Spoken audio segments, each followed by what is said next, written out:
You just, I'm told, completed a triathlon, which I think makes you the best athlete sitting here tonight. I'm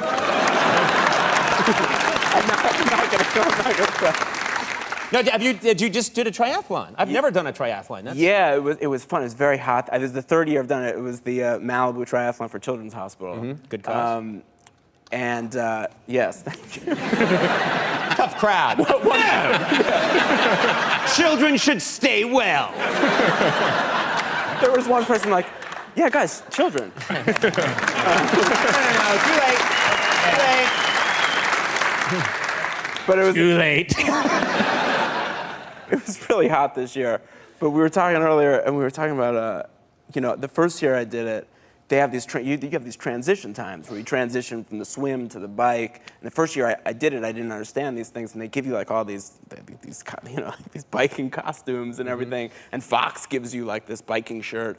And I remember throwing on like the Fox biking shirt and zipping it up and being like, oh, well, this is far too tight. I look ridiculous in this. And like taking it off. And then I spent like 8 minutes in the transition area, like picking out an outfit. Does that count towards that counts towards your time, right? Yes, 100%. My dad looked at the times afterwards and was like, what were you doing in the transition area for 8 minutes? I was like, I was picking out an outfit, Dad. I didn't understand the concept of what was going on. I just picture you looking at a rack like, no.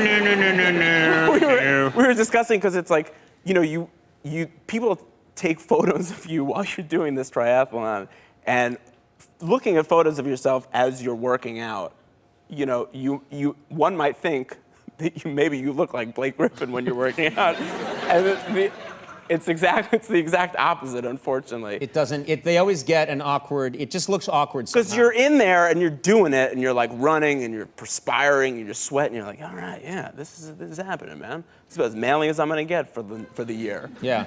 And then you see a photograph of it and you're I think we have a photo of you working of you in the triathlon. Yeah. It's like you just realized you have armpit hair. And it's. What is this?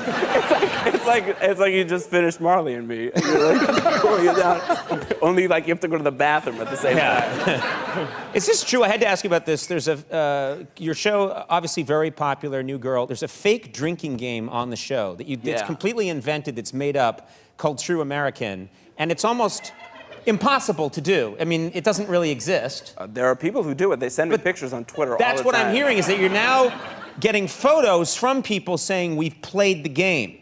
Yeah, the photos simply look like binge drinking with pillows. Which is where binge drinking always ends. That's right. I'm not sure this is the safest thing in the world, but we've definitely started a trend to some degree. And it's a game that has because on the show it sounds like it involves presidential trivia and lava, and you can't stand on the floor and. Oh, you've seen it before. Yeah, I have. Yeah. It involves all those things. I'm not quite sure exactly what the parameters of each of those items are, but it exists, and people have kind of taken all those things that you mentioned and kind of created their own rules to then create this game, True American, that was invented on our show, and we don't necessarily know how to play. As long as you can monetize it and own it. That's right. That's all that's important. Yeah. You should say, yeah. It's going to take off.